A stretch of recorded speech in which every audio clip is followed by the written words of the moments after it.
What is up, YouTube, and welcome back to another episode on the Fridge Financial series where we're looking at undervalued stocks, all from letter A to Z. And we're investing money into these stocks that I personally think are undervalued and have some good potential for the long term. In today's letter, we are on letter C. So if you're excited for today's video or you're just curious to know what stock we're going to talk about today, as always, make sure you like the video, subscribe to the channel, turn on those bell notifications as per usual for all future uploads as we continue to invest in this portfolio for the long term. As you will see right now, we have the two positions on the screen here. First video of the series was Adobe. We bought it live on this video here. We are already up over 3% on Adobe so far. And the other one we bought into last episode was B for BlackRock. That one is up about 0.5% as well. So we're moving on to letter C, and we're going to be doing this with the help of the TraderDaddy software and my spreadsheet as well to figure out the valuation of things. But we're going to be looking at the TraderDaddy software here. This is the long-term section, as you may not be familiar with. If this is your first time watching the video, this is what we're using to help with the valuations. And again, it breaks down things from profitability, growth, valuation, everything, gives it a score from 0 to 100 about the long-term potential for the stock. And if you would like access to this software for only $1 for the first month, use the link down below in the description. Get it for $1 for the first month. And on top of that, they are currently in the process of their first giveaway. I believe it is done at the end of this weekend here. And as somebody who likes to give back as much as I possibly can with a lot of free financial education, if my name wins any of the prizes in the giveaway, I will be giving that prize away. And it's cash, it's indicators, it's merch. Those are the prizes you can get, and if my name is drawn for it, I will give it away to somebody who uses the link down below in the description to sign up for $1 for the first month. So if you've not already done so, feel free to consider it. It's only for $1, and again, if you don't like it after the first month, you can always cancel it and then not do it again. But again, I think it's worth it. I've been using the software for a while now. And again, if you're looking for, it's only $1 fridge, well, I'm already up $3 on this account here by picking these two stocks we've got here. So, we are already doing pretty well. We already paid for that with $1 a month there in our investment. So moving on to stock letter C. Some people were trying to figure out what could it be, and some of the stocks could be like, Crocs, I know is one of them. That could be a C. I'm trying to think about other ones. It was kind of hard to come up with letters that were C in terms of the balance sheet here. I'm trying to think about other ones, but I can't off the top of my head. It's also Friday and I'm exhausted. But the stock that we're looking at, the starts with letter C, is actually another software play, just like Adobe. I know it might be a little bit, overlapping in terms of software plays, but it is Salesforce. Salesforce in the software space has been absolutely a hit this year, just like Adobe has. And the hope here is that we're starting to see a rotation out of semiconductors and those kind of AI infrastructure plays, and now more into the software plays like Adobe, for example, which has gone pretty well, and Salesforce as well. Taking a look at Salesforce, it is actually down, again, 52 weeks. It's down about 36%, which means, again, it's a little bit undervalued in terms of it was at $300. Now it's down at, $191 or so. And then taking a look at their numbers, right? Again, they're a software play. A lot of major companies use their Salesforce software to help with day-to-day things, management, those kind of things. Taking a look at the profitability, the margins look pretty good.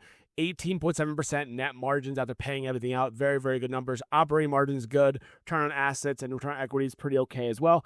The only thing that I think is kind of a flag, which is why this is a score of a 78, and it's a solid score, not like a great long-term investment like Adobe, for example, or BlackRock, is their debt to equity. This means that they do have a little bit more debt than they do equity, so if they have to pay all their debts off, they don't have enough to do that. That could be a little bit of a problem for that reason.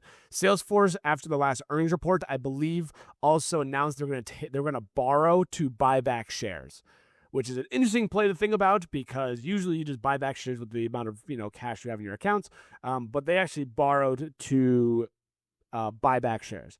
Share buybacks, still potentially good, but again, a little bit more debt to equity, a little bit of a higher debt to equity ratio than like an Adobe or a BlackRock, for example. A little bit of risk there as much, which again is why it's probably got a little bit low of a lower score. Their interest coverage is only about 20 times over compared to BlackRock and Adobe, which are about a lot higher, over 60. But their gross margins are phenomenal, 77.6%. is absolutely amazing. They're growing the revenue at double digits just like Adobe was, 11% year over year. Earnings per share, 35% growth year over year. Revenue, $42.8 billion. Earnings per share, trailing 12 months, $8.64. Forward PE ratio is lower than their current PE ratio. We kind of talk about the idea behind this. That means that their earnings are going to be growing because your price to earnings is going to be a little bit lower because your price versus your earnings, if it shrinks, that means you're looking at more earnings growth as a result, which again, to me is very, very good to see. Beta a little bit higher than the S&P 500 at 1.21. 1 is the stock market overall. This is 1.21. Market cap 152, but enterprise value at 181 billion. So, that to me signals that this could be a potential good, strong company to hold for long term. You look at their cash flows as well, and you can see those numbers that you're looking at here. They do, in fact, have a dividend, which, again, is very, very good, just like what BlackRock had. Adobe doesn't have a dividend, but BlackRock does have a dividend. Adobe or Salesforce, very similar, but very, very small, 1%, nothing too crazy. Very small payout ratio, which is very, very good. But I like it. Again, as you'll see on their score here from TraderDaddy software, again, $1 for the first month, link down below in the description. Everything hits all the check boxes except the balance sheet having a little bit of a high debt to equity ratio. But again, a lot of companies that are growing will have maybe a little more debt to equity as they continue to grow their companies. I think you would see a lot more of that if you have lower interest rates. Right now we don't, so something to keep in mind about. But they have a really good dividend payout, which I'm very, very happy to see. A lot of institutional ownership, very, very small amount of people shorting it, which is very, very good as well. So to me, I'm thinking that Salesforce, again, look at these numbers here. They're growing their companies. Their revenues are growing. Their earnings are growing. They are having some very good margins across the board, which I think is very, very good as well. The only kind of quote-unquote downside is the debt to equity being a little bit higher than 1. If it was a 1 ratio debt to equity, that means you're looking at, again, every dollar, it'd be dollar for dollar debt for equity. And if it's a little bit higher than 1, that means you have more debt than you have equity in your company. But again, if they're continuing to grow, and if they are doing a borrow to buy back shares, I mean, that means they really have confidence because not only are they're not only buying back shares, but they're also using loaned money to buy back shares, which means, again, loans come with interest. So something to keep in mind about as we go through it here. So I like Salesforce. I think it's got some potential for the long term, especially because software has been kind of beaten down this year so far. And then again, take a look over at the Fridge Financial spreadsheet over here. You will see that you can see the numbers put into place here. Now, it is up actually 2.6%, so it kind of sucks to buy on an up day. But again, if this is long term, I don't really care either way. Looking at their earnings per share forward, 16.40% growth of earnings per shares compounded over the next 3 to 5 years. We have their forward earnings per shares. That's given to us through Seek Alpha. You have bear case, base case, bull case for PE ratios with the discount rate factored in. Looking at the 1 year, bear case 240, still below the current price by about $50, which to me I think is great. Taking a look over here on the sides here, you can see upside percent, 75% upside potential. And again, these are assumptions. Keep that in mind, which is why the TraderDaddy software combined with the spreadsheet, I think is going to make for a very, very good combination for this series.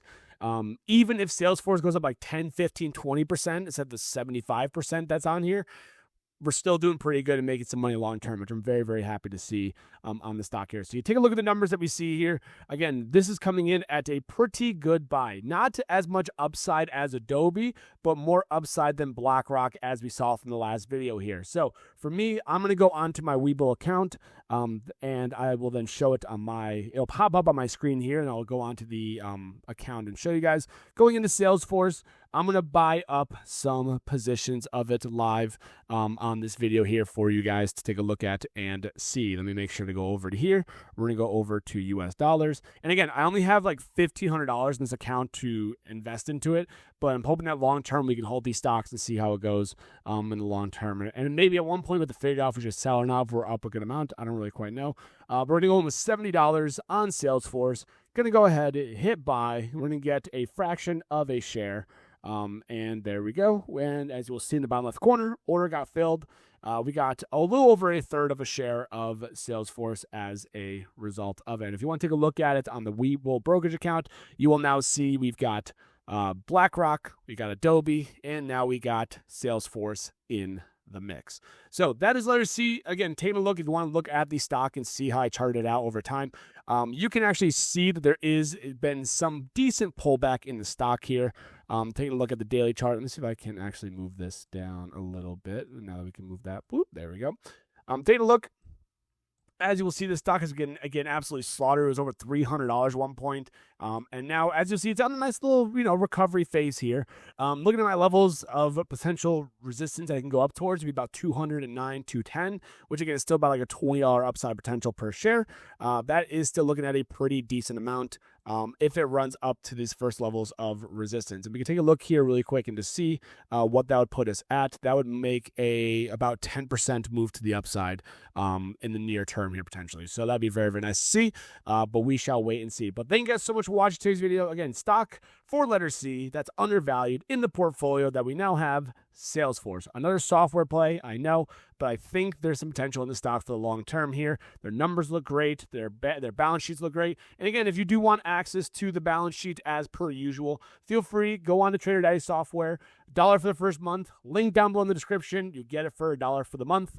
And if you don't like it, you can always just cancel it after that month. So take a look at the link down below in the description, of course. Thank you guys so much for watching today's video. If you did make it far in the video, as always, make sure you like the video, subscribe to the channel, turn on those bell notifications as per usual. We'll be back in probably, and for me, it'd be just a moment, but the next video is going to be on to letter D. So stay tuned for that one. Make sure that you are ready and you have your notifications ready to go for that next one. Hopefully, it's big money in the market in some way, shape, or form. And as always, I will catch you guys in the next video.